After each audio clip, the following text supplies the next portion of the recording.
Hello, ladies and germs, and anybody else.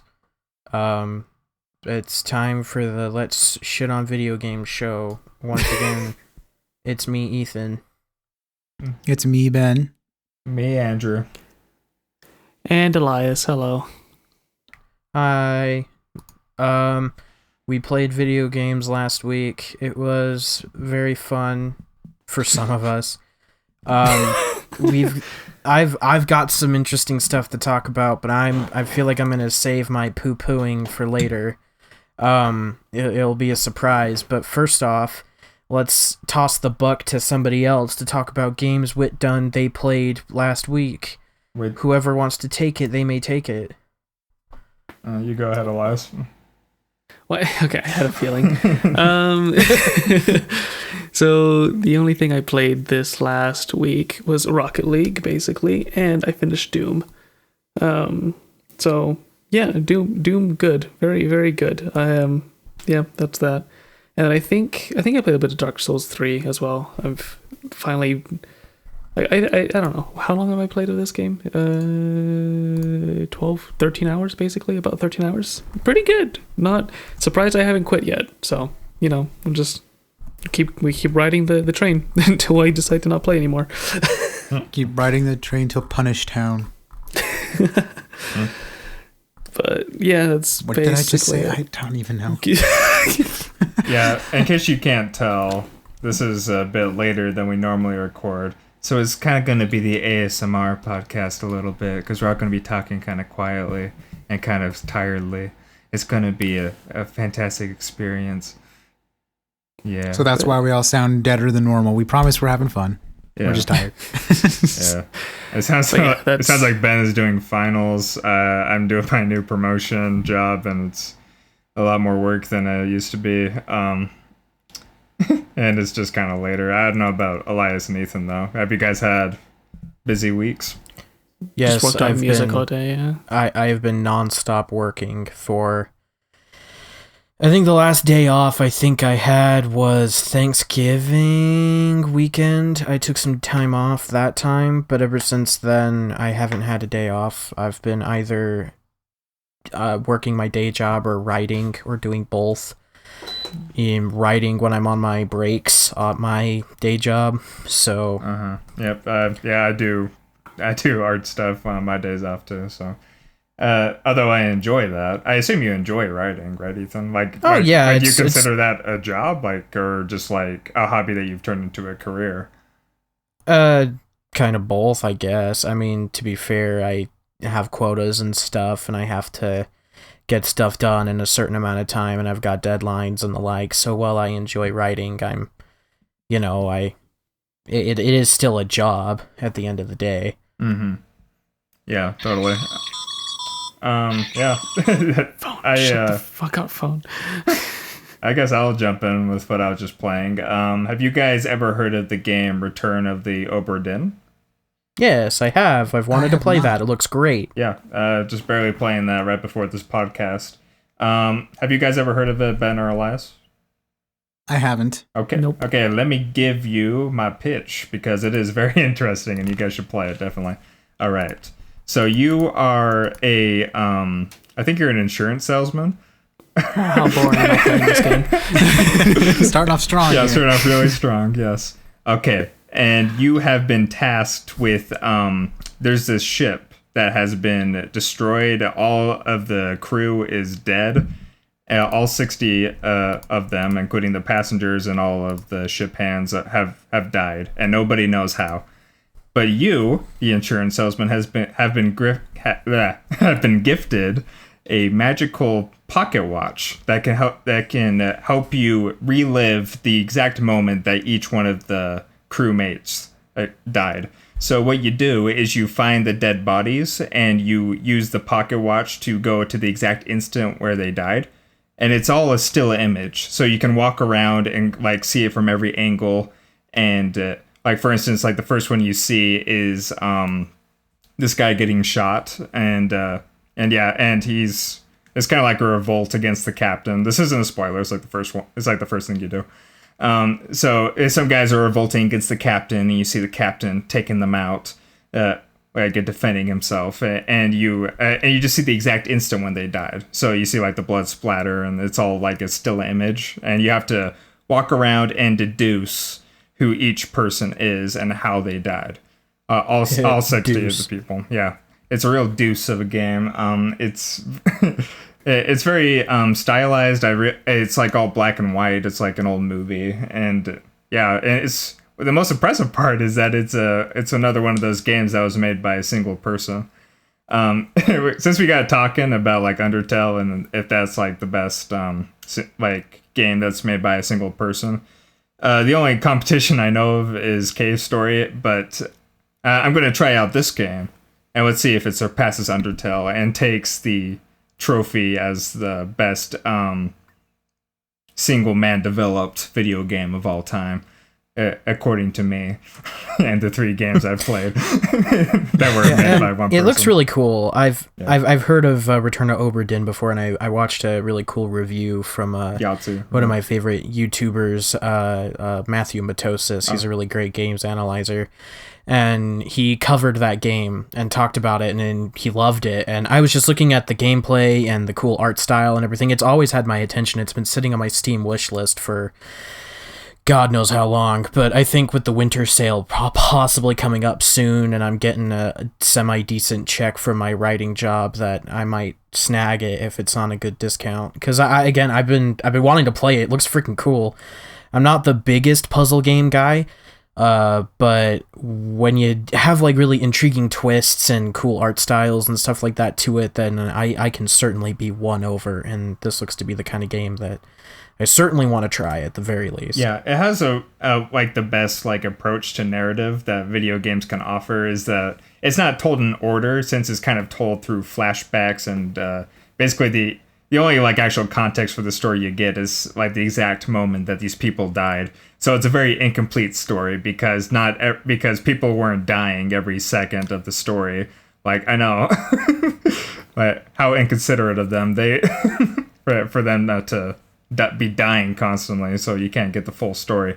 So you actually like, kind of start from the insurance salesman. Like the first thing he finds out is like the very end of the story, like the very like last few people who died, and you kind of work backwards from there, and you just kind of continue to unravel the mystery. It's like a mystery game. It's a puzzle game. It's very interesting, and yeah, it's not super long. It's only like I don't know, it's probably like 10 hours. I'm not sure. I'll definitely give you an update once I finish it. But sweet. Yeah, it's really cool. Sounds cool. Again, I wanted to play it for the longest time. Mm-hmm. Maybe one day. Maybe. Guess that leaves Ben. Yeah, and I actually don't have that much to report on.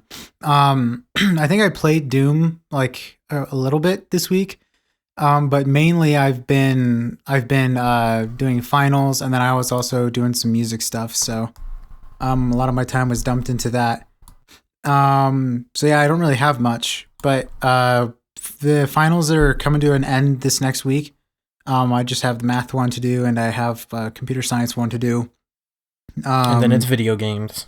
All and then it's time for video games all day, every day. Well, I still have to work, so almost all day, every day. Almost all day, every day. Yeah, so I'll probably be like playing through Doom and Death Stranding, and I'll get back to you guys on that. Sick. Yeah. Yeah. Since we didn't play that much video games this week, it might be interesting to just kind of like, unless we just want to jump into like the main discussion. I still haven't talked. Yeah. Oh, I'm sorry. Yeah. I know. Yeah, no, it's fine. I just still haven't gone over my stuff because, oh boy, I got some stuff to talk about. So, like everybody else, I don't have a ton this week. I'm always the one with the most games to report on, because part of my writing job is that I need to be up to date on certain games and stuff like that. So I do play more games than usual. So let's talk about the good stuff first. I finished Yakuza Kiwami. It is awesome, great game. Really, really like it. Cool brawler RPG hybrid with crazy Japanese bullshit in it. it's very much the first game of a series, even though this is like a remake of it, but it's still really good.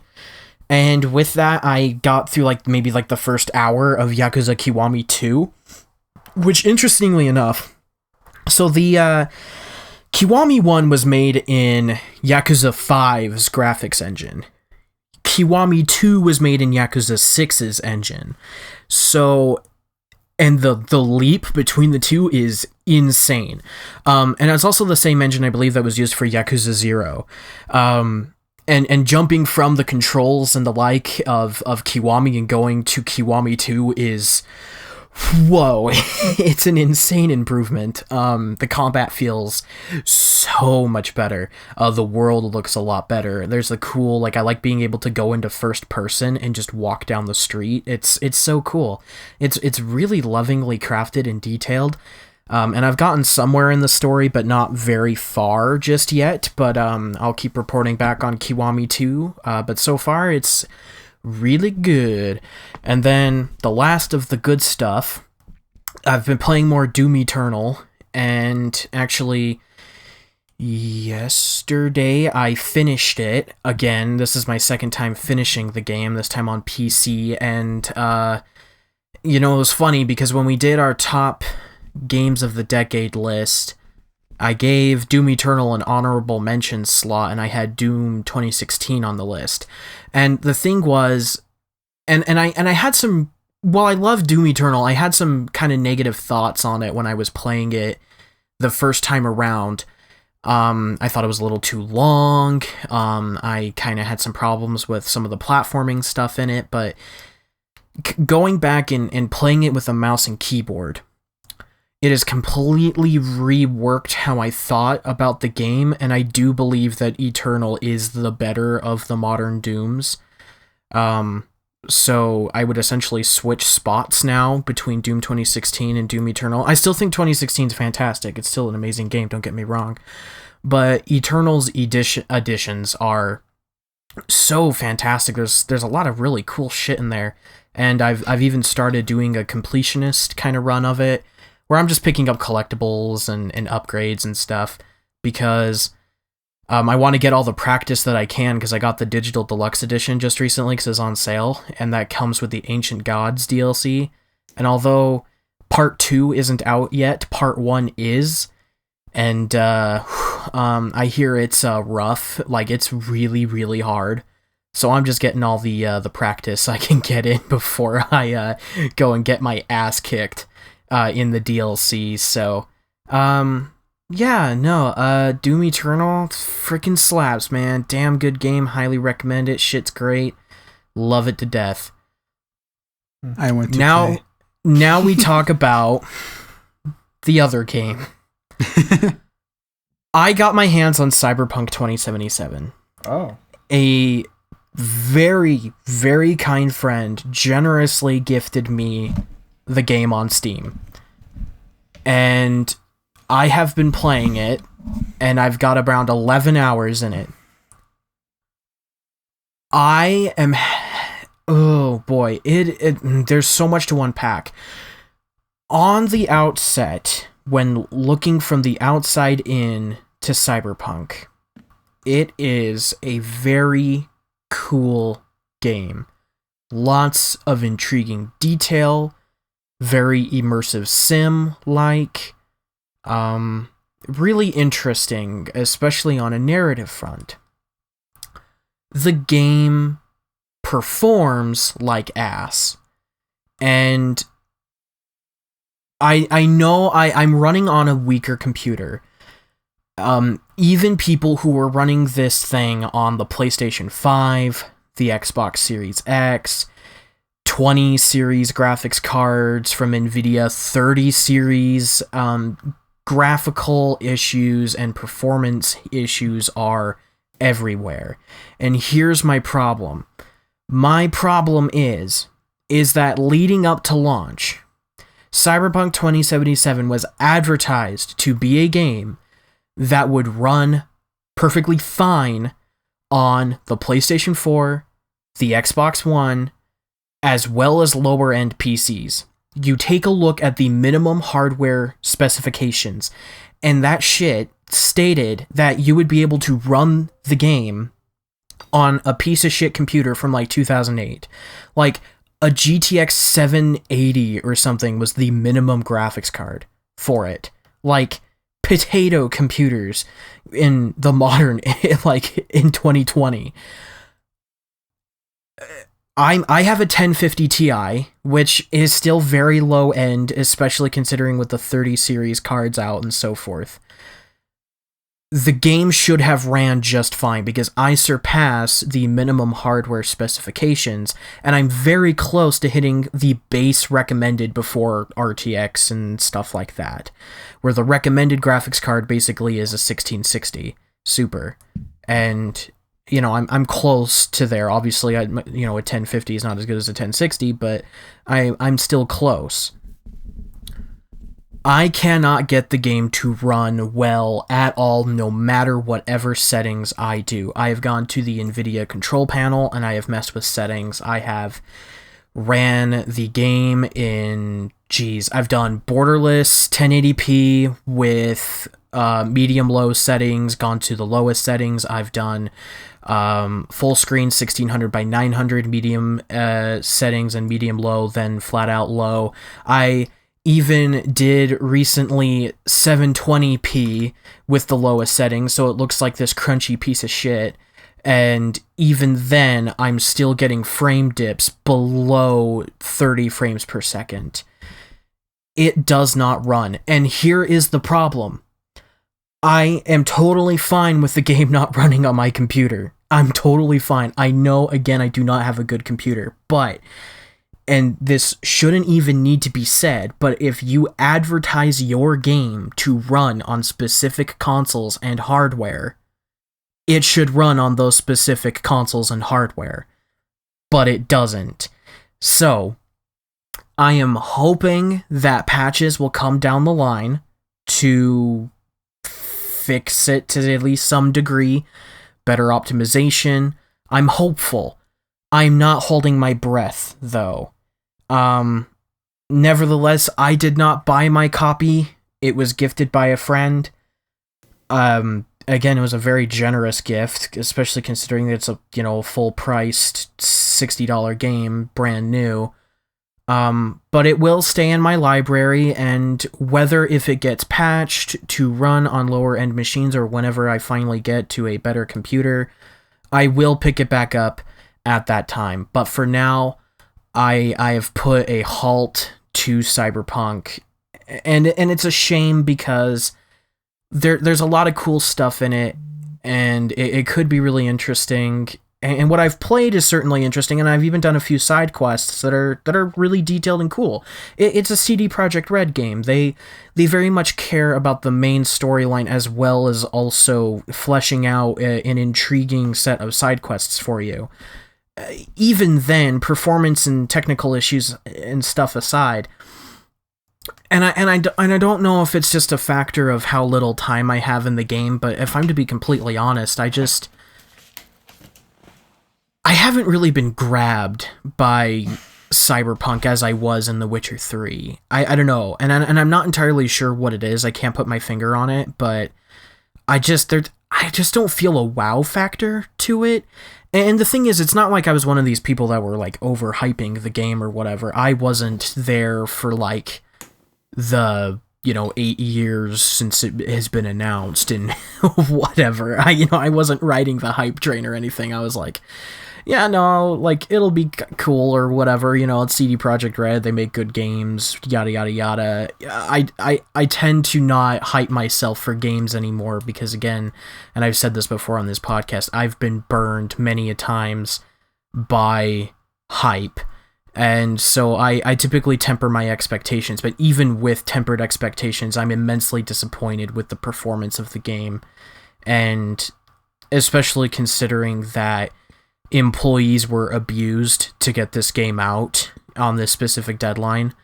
And I honestly believe it is the crunch culture and the abusive work practices of CDPR that have led to the game performing as bad as it does at launch. And I'm hopeful that things will change over time.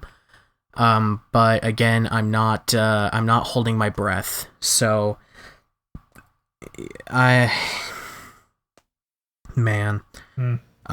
dear God. I mean, I've had the pain, like I could just give a freaking bug report right now. Even I'll just run down like a couple of them. I had a turret section that I couldn't progress through because it registered a floating gun in the air as an enemy, and obviously you can't kill a gun, so I had to reset a checkpoint. I had my pants completely disappear off my character, and so I was walking around with my dick and balls hanging out everywhere because yes, there is like full-on dick and balls and vaginas in the game. So I'm just waving my dick in the wind as I'm running around. I even have an amazing screenshot, and I'll use it for the episode art of this. You can find it on my Steam activity if you want to see it for yourself.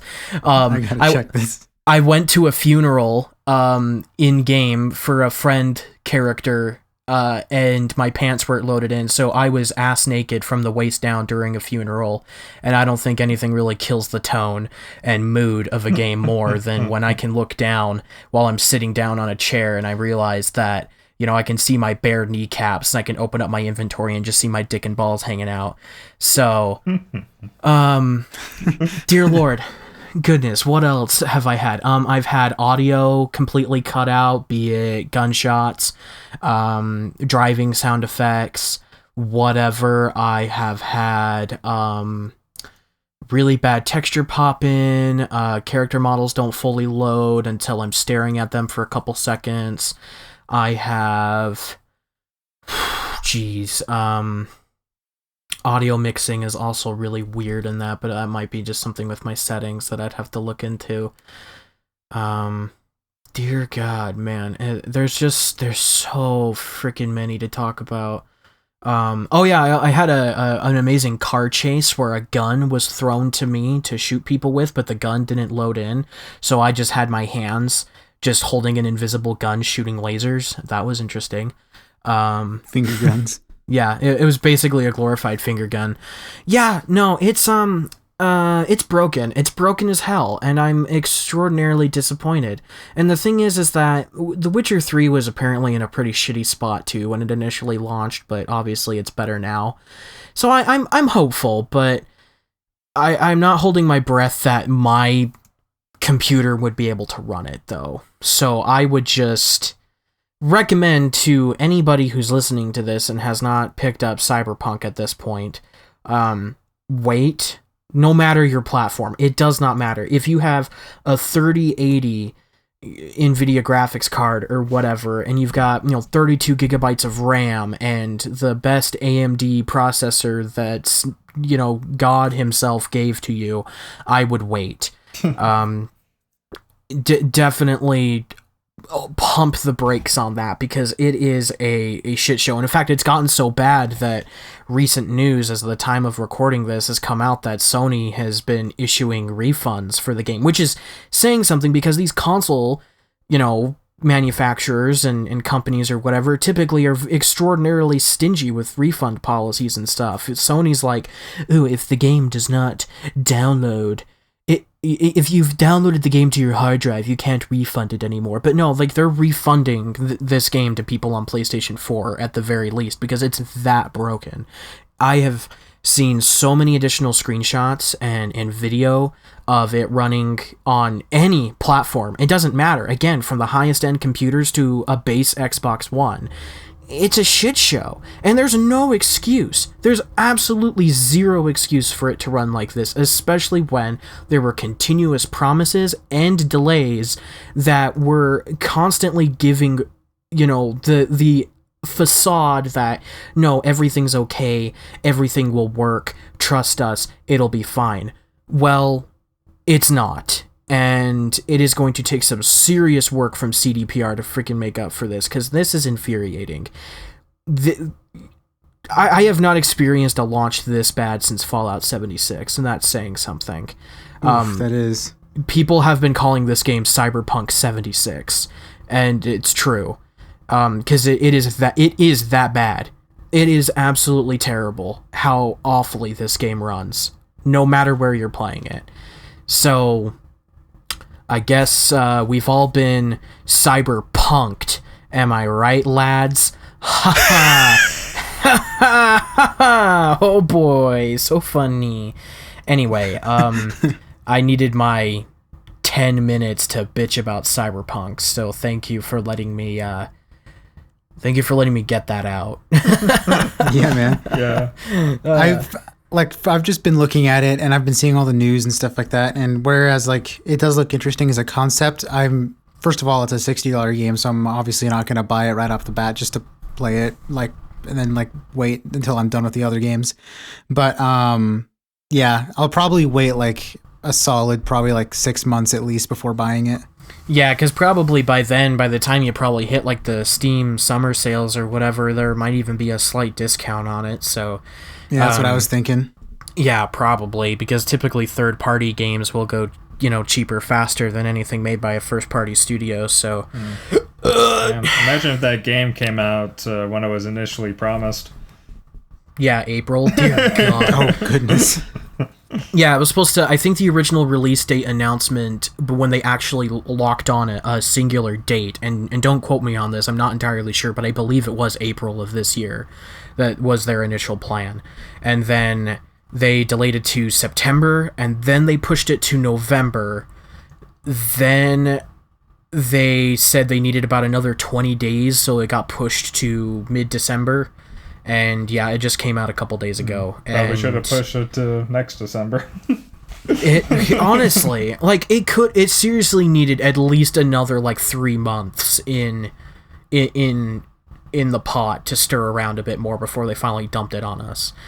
Because again, it doesn't feel finished. And sure, like, it may feel finished on a content standpoint, that yes, it's got, all of the detail and the characters and the story and weapons, items, so on and so forth, but in terms of the functionality, it's nowhere near finished. And I'm quite offended that everything was all passed off as being peachy keen, that oh, hey, everything's going to be just fine, don't worry about it, hey guys, we're really here, look at us, we have all this trust with you, and oh, dear God, and this is something that's just pissing me off, that otherwise trustworthy game companies have slowly been turning in and completely destroying their reputations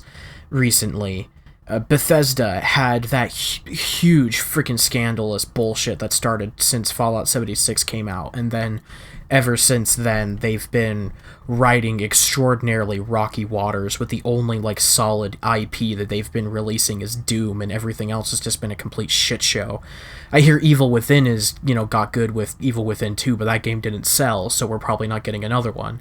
So, but everything else has just been a complete, crapshoot there, and everyone beckons to CDPR as, the great gaming company that, they provide amazing content and great value, and they release free DLC, and they're, when they release expansions, they're actually worth their damn dollar and whatever, and that may very much still be the case, but their upper management is so, chaotic and abusive and everything that it trickles down to us, that, they abuse their workers and the people coding and making the games, and it turns into shit products that, or at least products that don't work, to everybody else. And then, everyone starts screaming back up again, and the developers are getting blamed for this and everything, when it's not their fault. It's the higher-ups that threw on this obnoxious, abusive work culture to begin with,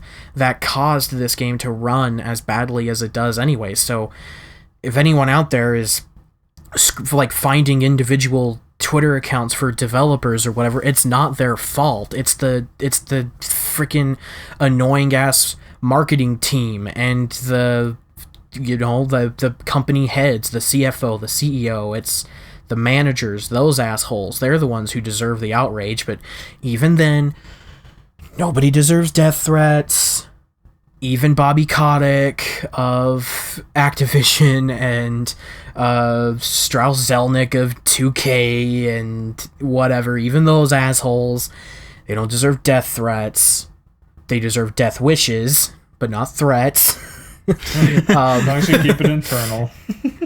Yes, as long as you keep it internal and everything and the like, but no, again, and I'm glad that people have been vocal about this, that people haven't been taking it lying down, especially like just before launch when reviews were coming in and GameSpot gave their 7 out of 10, and then a bunch of annoying ass chuds were screaming about it. Oh, she didn't even play the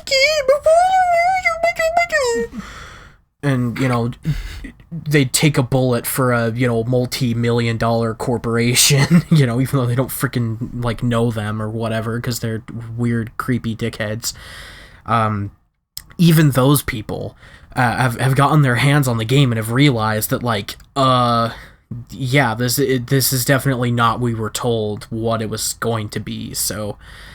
And I guess it's nice that we've seen the fires stoke about this, and hopefully it gets directed to the right places, that it continues to develop a conversation about crunch, and what it does to employees, and what it does to games when they eventually come out. Obviously, the safety and well-being of employees is the most important thing of this all, but, you know, additionally...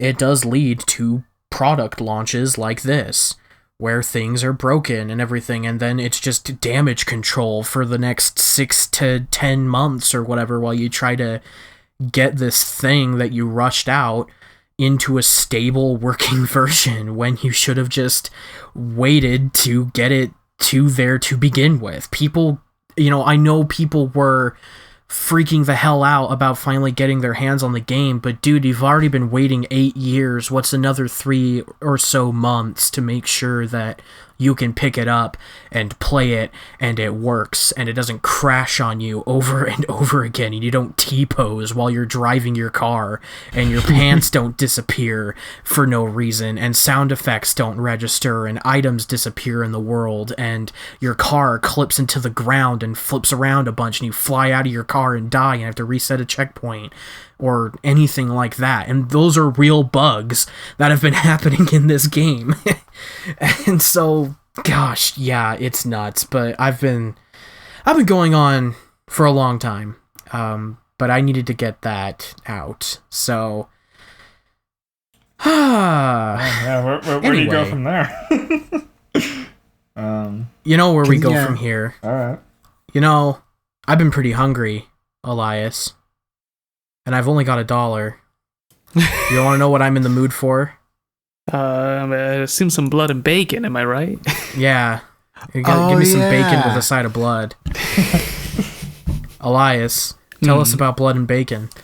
So that was the game we decided to do for this little week of our play a game and we all review it kind of a thing, I guess. And Blood and Bacon is basically a multiplayer... Wait, let me read the page to see if it has a good description. 'Cause I think get your good marketing speak on. Oh no, Steam, why are you in Japanese? No. Read it in Japanese, you weeb. Cheeto bacon wa anata no nerao ki ni kiera wa can't read that one. No 100プラスレベルを通して用意してあなたの方法を内緒しようとするのアップデートストアに対する代行機 Frick, I'm losing it. It's late. Anyway, so basically, it's a multiplayer co-op game where you are on a farm. You talk to this happy farmer who's stuck to a barn with a pitchfork in his stomach, and he somehow survives for as many days as you survive. And he tells you to go out and kill some pigs. And then you just proceed to lay waste to families of pigs, and it's great. Yeah, well, not super strong on the story front, I have to say. Dude, this is deep. It talks about capitalism focus, and the effects on our society and how bacon is life. Yes. Yes. That's where I have to disagree. Metaphysical themes. But yeah, you just don't understand blood and bacon, Andrew. You don't understand. I would say that the core theme that the game was trying to go for was distractions from the mundanity of work, because I don't know about you, but like the actual horde part where you're like shooting the pigs is like that's only like 20% of the game. The other 80% is grinding up the meat and like painting stuff on the walls with the paint gun. Like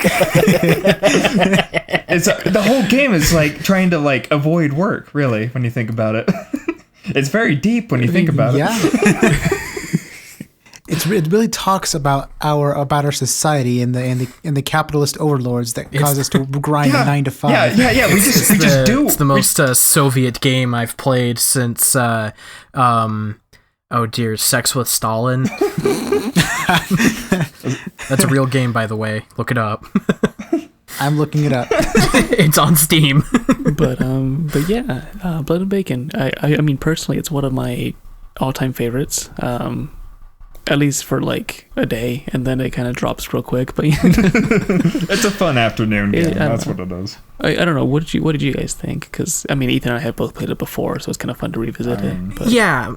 So I'll quickly get my thoughts out of the way, I guess. I bought the game relatively the same time that Elias did, because I believe that the game initially came out like 2016-ish, and I bought it around that time, and I played it a bit, and I enjoyed it, but I hadn't played it since then, so it was like the first time in 4 years that I picked up the game again. And I get why I didn't play it. I mean, here's the thing. It's only $1. So, like, and that's its base price. That's before you even, like, can find it on a sale. So, you know, for $1, you know what you're getting. And what you're getting is something that's obviously not too mechanically or narratively complex or anything like that. You're getting an extremely simple multiplayer shooty bang bang kind of game that's really rough around the edges but has a charm to it. It's not like, you know, that it performs poorly or anything like that. It's that it's just really wacky ass and very much made on like a graphics engine from like 2002 probably. Like you could probably run this game on your PlayStation 2 no problem. But yeah, no, it's fun. It's just there's not a whole much to really say about it. It's just kind of like a pretty simplistic 4-player co-op wave survival game that mixes elements of Left 4 Dead with I guess a bit of Call of Duty Zombies. I was gonna say that's the game that reminds me of Left 4 Dead. I was trying to figure that out. Left 4 Dead, yeah. Yeah, it's an interesting combination, I believe, of those two things where you like the health bars very much look like Left 4 Dead stuff. Yeah. You have like the UI and weapon feel that's very similar to Left 4 Dead, but you've got light story elements, character camaraderie, and bits of comedy that you would somewhat see in Left 4 Dead, but I also get a very big vibe from like the Black Ops era zombie survival modes and stuff as well, including, you know, some intriguing boss waves and stuff that later zombie modes threw in. You never really got a ton of those in Left 4 Dead. I mean, you maybe got like the giant tank dude, but other than that, you didn't really have bosses in Left 4 Dead. It was more just like run from point A to point B with a shitload of zombies attacking you. Yeah. Instead of hunkering down in a single place and doing that, which was more Call of Duty Zombies kind of take on the whole shebang. So yeah, no, again, it's a fun combination of the two, but it's very simple, and with that, there's just not a whole lot that I could really think of to talk about outside of that. It's again just it's simple, but you know, simple's good. You don't need a gigantic, massive 20-hour campaign or anything like that for every single game. So, you know, it knows what it is and it does it really well. But partway through, we just realized that there were paintball guns, and that was the best part of the game. We had a lot of fun with that. That was my personal favorite part. We were supposed to be killing pigs, but instead we were just going around drawing dicks in various profanities on everything. Yeah, it was never anything clever. It was always like the bottom of the barrel humor. Yeah, just PP. I love how you assume that, Andrew. I love how you assume that the fact that when we get paintball guns that we would dare go for anything thought provoking. Dude, everything. I'm gonna write everything on the barn wall. Everything is thought provoking if you think about it enough. Everything has meaning. But yeah, you're just going around like Ethan said. You're just going around writing like Shakespeare on the barn wall with your paintball gun. Yeah, I still remember the first time I played that with my friends back in 2016. We got to the paintball gun section, and then that's where we all just stopped like playing and just started playing with the paintball guns as well. So to like relive that was like, oh my god, I don't want to go through this again. Yeah, the boss waves are nuts. Yeah, dude, that second boss. Yeah. Was so gross. The pretty pig. Yeah, what's her name? Princess. Yeah. Blubbergut. You get. There's an achievement that you get for being shit on by Princess. Yeah, I definitely got that. Because it certainly. I'm sorry. I was just gonna say I was just looking at the character model and I was like, is that an anus? And then it started pooping on me. I'm like. Yeah, so I use the scientific method there, but go ahead and continue, Ethan. Oh yeah, no, I was saying in my continuous conquest to get shit-related achievements on Steam to showcase on my profile, Blood and Bacon is certainly one that helps. That and Duke Nukem, South Park, and Postal, those help a lot. Perfect. Yeah, I do kind of want to go back in and like play that game a little bit more, just for the fact that I know there's more days and I know that it gets harder. So like I think it'd be fun to see how far you could get, kind of a thing, you know? Yeah. Yeah, we pushed to wave 30 before we were all like really tired and the like, and we recorded we did it right after we recorded last week's episode, so and it was like, oh, we all work tomorrow and whatever. We're like, oh, we're tired. Like, I'm tired. I need to go to bed, dude. Yeah.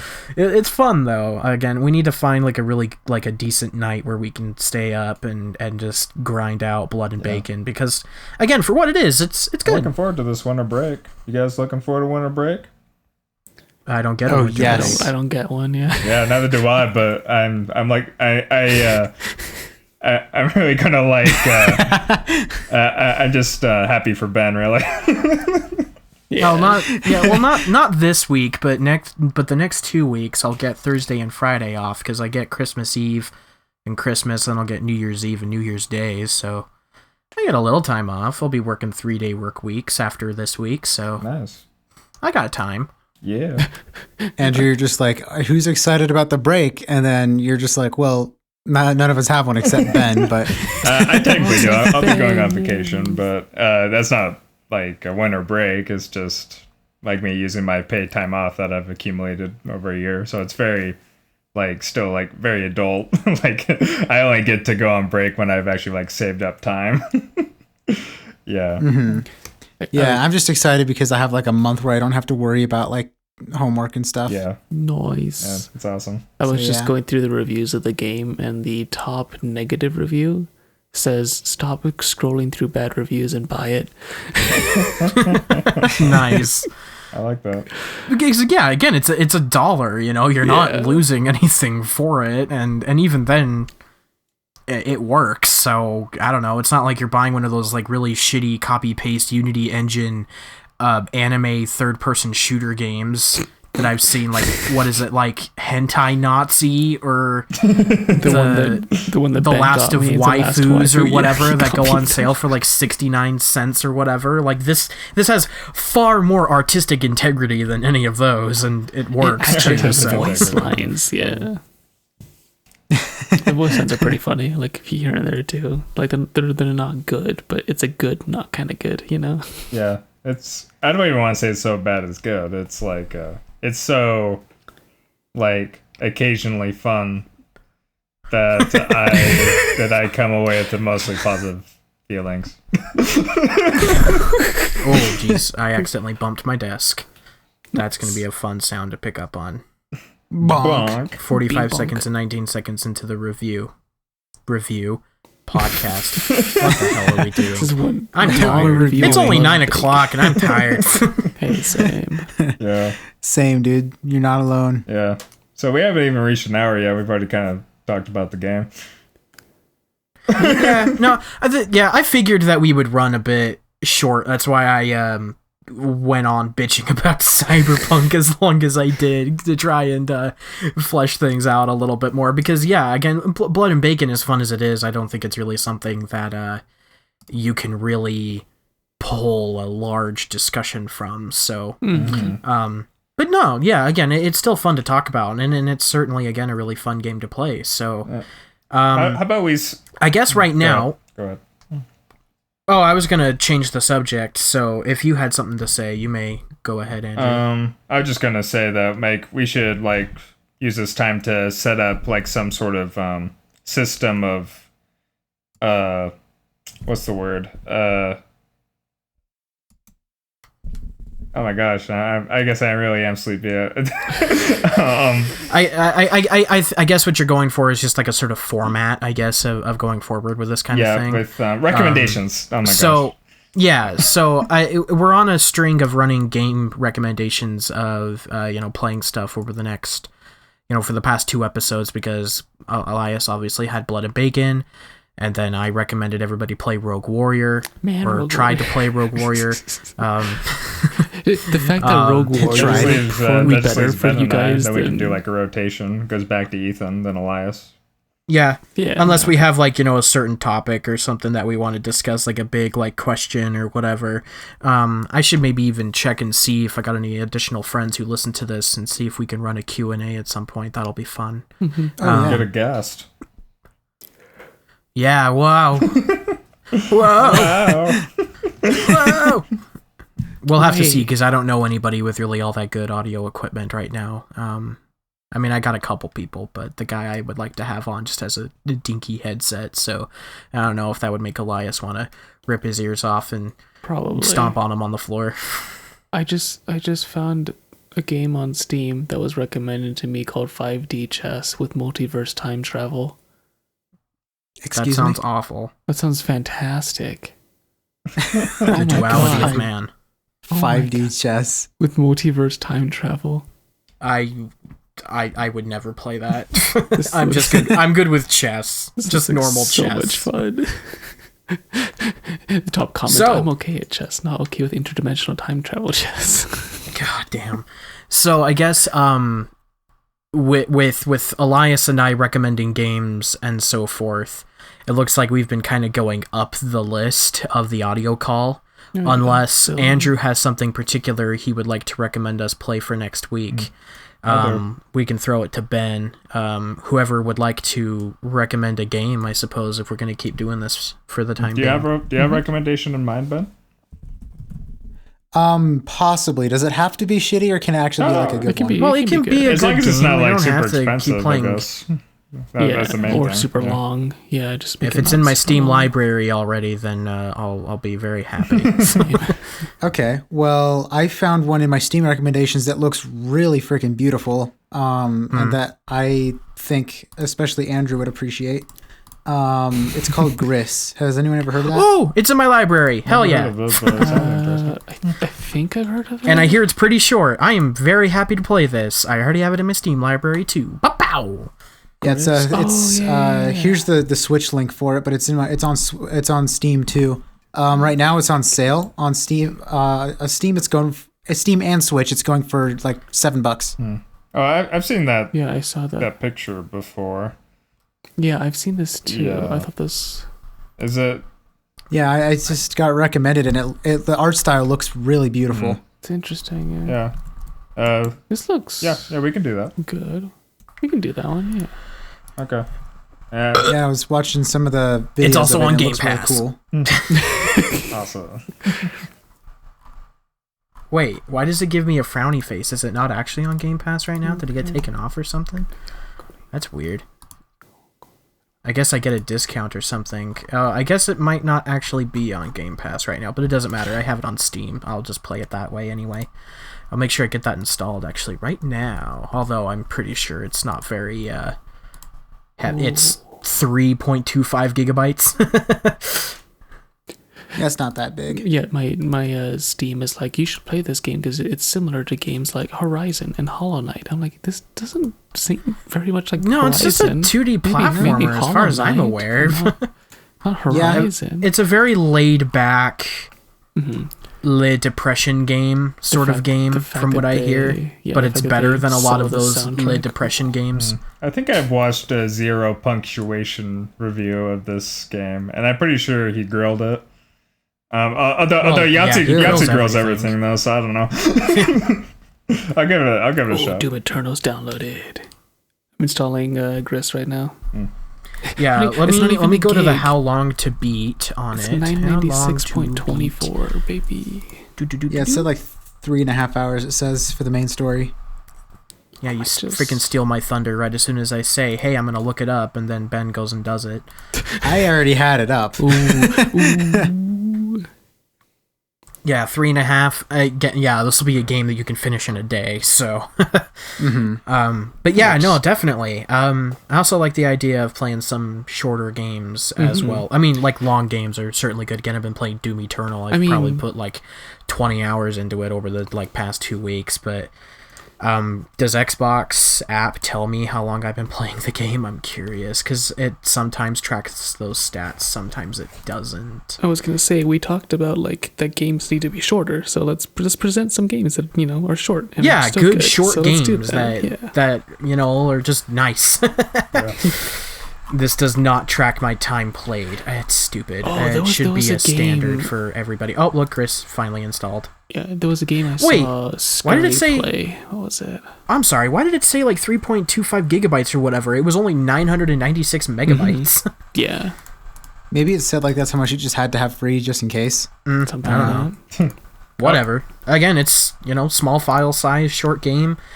This is my kind of jam, and especially since I've seen a lot about it and I've heard it's really good, and it's been sitting in my library thinking, oh, I'll play it someday, but I'll probably just play that tonight. I'm probably gonna play more Doom first. I've been addicted to Doom Eternal. Nice. I like how the last segment, as you can see, how the last segment of this podcast is just kind of us preparing for the next podcast. Well, we're filling for time. Slight behind the scenes. That's all. Yeah. We're padding it out. I'm stretching this to an hour, damn it, and we've got 7 minutes left. Time for plugs. Well, yeah. Oh yeah, no, that could certainly work. 7 Maybe 5 minutes. minutes in the 5 minute mark. No. We need a non sequitur stat. Well, I've got so many plugs or whatever. Basically, text takes 7 minutes to get there anyway. You know what I'm saying?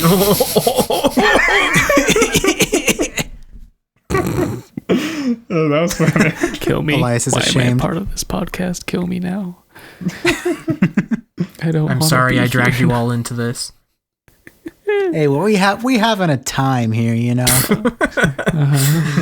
says All you right, need so drugs? You I just guess need I'll idiot I'll friends. plug away to get this wrapped up. I suppose.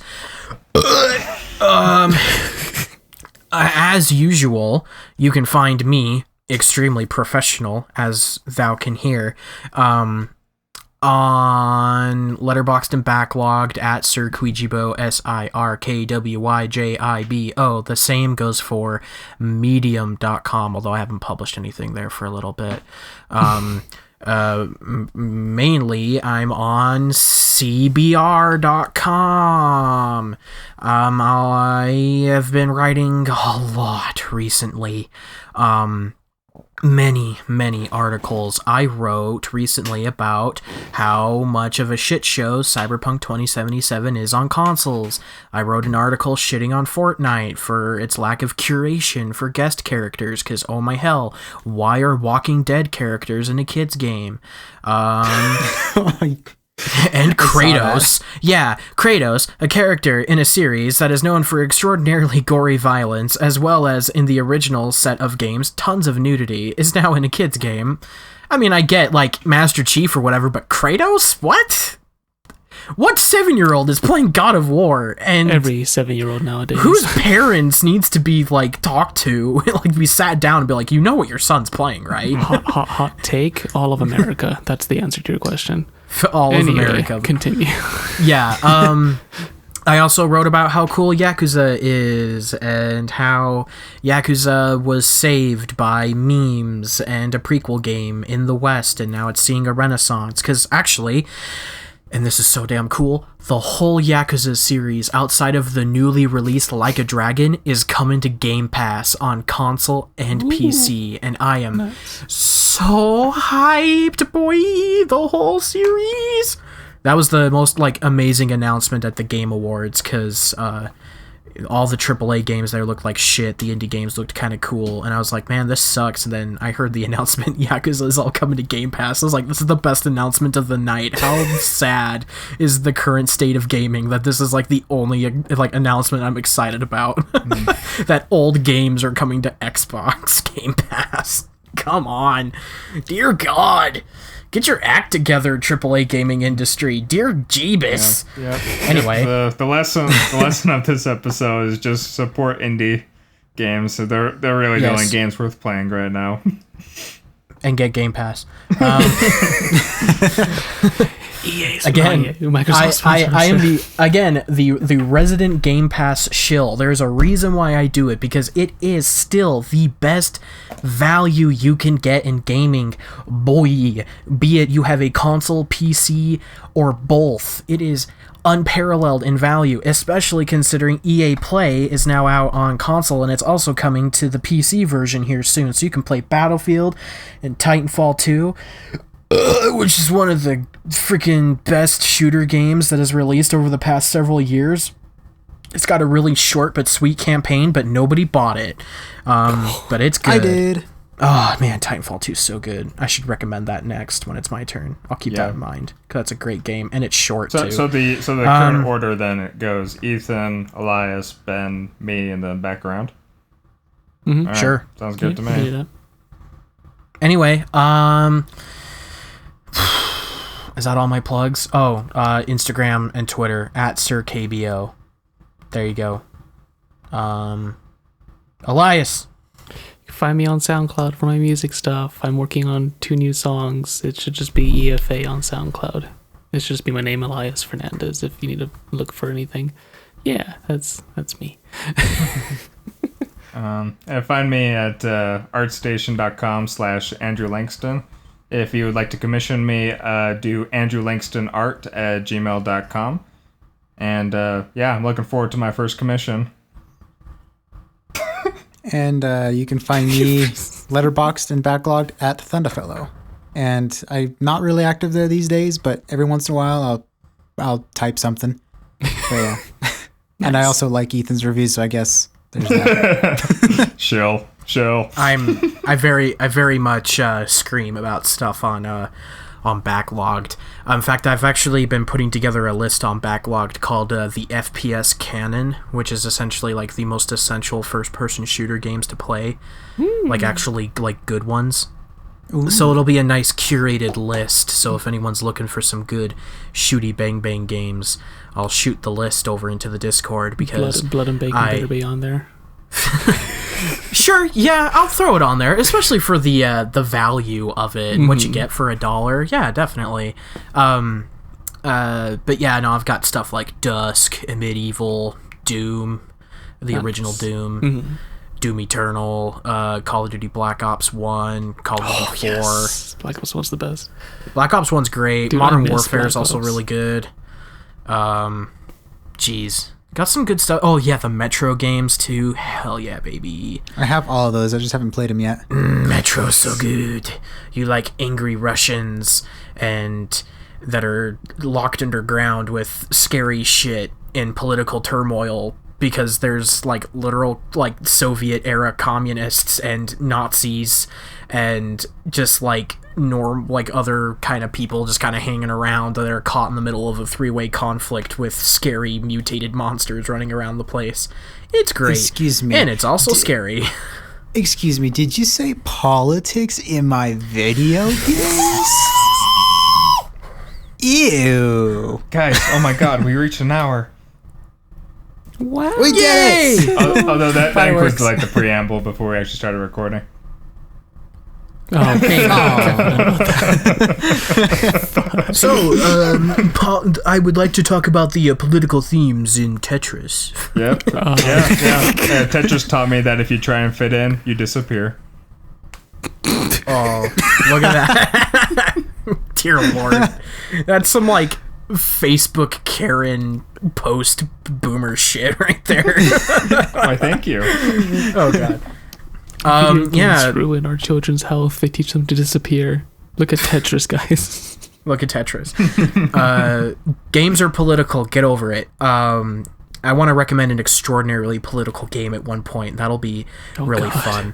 Ruffle some feathers up in here. Something like Papers, Please, maybe. Yeah. Or, same guy who made Return of the Papers, Please is Obra Dinn. good. Oh, yeah. Oh, that's the same guy? I didn't know Lucas that. Pope. Oh, that's cool. That's so cool. Yeah. Oh, I know. Glory to Rostotska. What? what? I said glory to Rostotska. Oh, that's the video title. Gee. No, I was thinking Cyberpunk 2076 and just using my amazing picture, my amazing screenshot that I have of my naked character on a motorcycle, and then Put a PogChamp face on him. and I'll just have like John Denver in the corner. Take me home, country roads to a place I belong.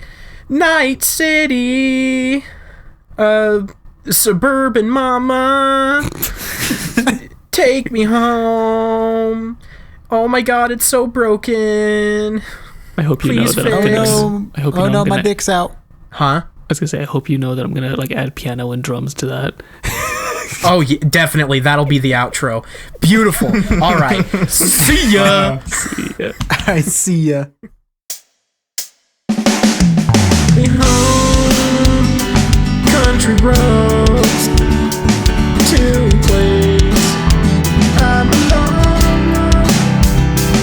Night City, suburban mama, take me home. Oh my God, it's so broken. Please fix.